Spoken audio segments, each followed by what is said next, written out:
Author, scholar and poet Musa Gift Masombuka is back with another moving literary offering he entitled Elegies and Eulogies.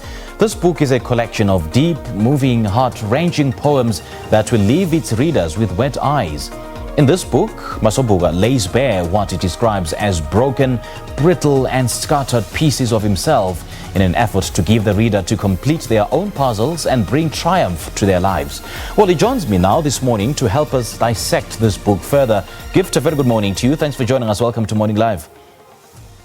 Thank you for having me, Simpiwe, and very good morning to our viewers at home. You say that this book represents your life as you tell it through pieces of you, your breath, wounds, pain, dreams and hopes, as well as joy. Just take us through your life journey and how it ended up being turned into this book. Well, Elegies and Eulogies, it's a collection of experiences that I've encountered in the past 3 to 4 years, and then also other observations from the South Africa as a whole, because we are dealing with what has been described as the 3 scourges, which is unemployment, discrimination, and poverty. So through such observations, then realizing that over 2019 and 2020, we've seen a rise in depression. We can simply say that mental health has partly become another pandemic that we were dealing with in the year 2019 and 2020. Now, do unpack for us the significance behind the book's title, Elegies and Eulogies. Well, okay, I have titled it Elegies because as people, we emerge from our own experiences, and then the term eulogies comes from being able to find strength and to move on with life despite all the challenges that we face. Hence the title Elegies. Yes, it's okay to feel pity and sorry for ourselves, but at the same time, life has to move on. Yeah, life has definitely have to move on. Talk to us about some of the poems that are contained in this offering and some of the underlying themes, perhaps, and messages that you touch on. Okay, the themes that are covered in the book, it's hope, and then there is death and grief, and then there's depression, loss, as well as love. So in as much as you are going through a lot, there's always that ray of positivity. So you always have to be positive for yourself. So you have to be like a summer, you have to be like a sun that finds a way to shine through all seasons of the year.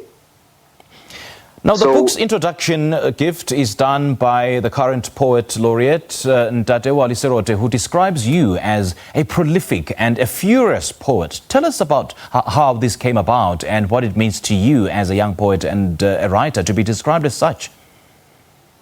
It's an honor working with Dr. Waliserote, and if I have to tell you, it took me 5 months to get hold of him because I've been trying to get hold of him through organizations that he's been representing and sitting on as an advisory, but then I couldn't succeed. Then there was a point where he was appearing as a National Poet Laureate for the first time in Johannesburg at the Joseph Book Fair. That's where I availed myself there. And then after his presentation, I went to him and said, Doc, I've been trying to get hold of you. And funny enough, he says to me, I saw all your emails. And now imagine if everyone is trying to get hold of me and then I respond to them. So I wanted to see if you were to hear that I'm appearing in Pretoria, will you be able to come?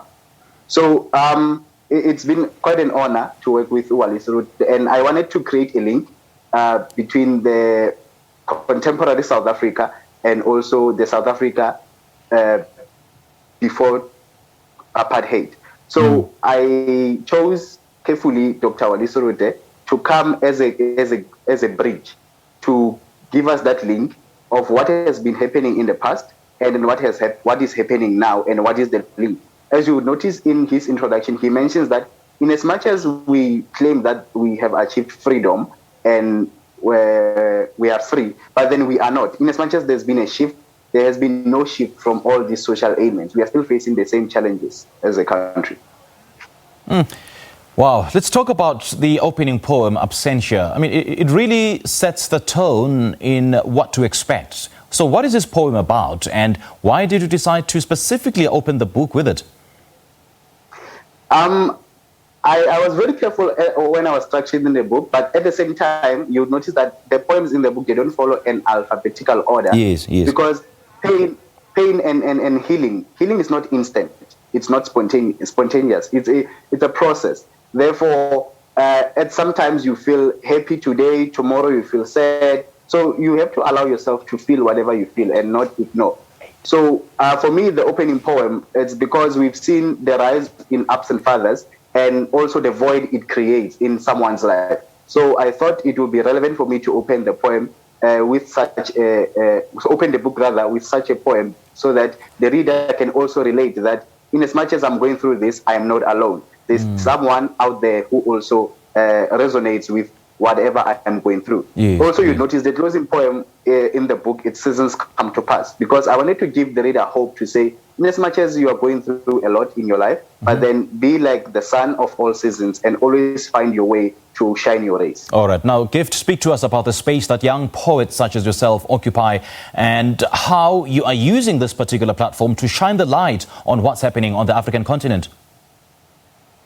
I believe poets are the mouthpiece of the nation. So when you silence a poet, you've silenced the whole nation. So we as poets, we have been chosen to represent and speak on behalf of those who cannot speak for themselves. This has been done. You can also note with poets like Abu Busisiwe Mahlangu, Abu Masai Sipuru. They are there representing us poets to say that we are facing these social ailments, and eventually the fight will be won, and this will be won through poets who are representing us very well. Sure, indeed. Masombuka, thank you so much for chatting to us this morning, man. Thank you, thank you. Well, joining us via Zoom to speak about his book titled Elegies and Eulogies, that is our guest author this morning, Musa Gift Masombuka.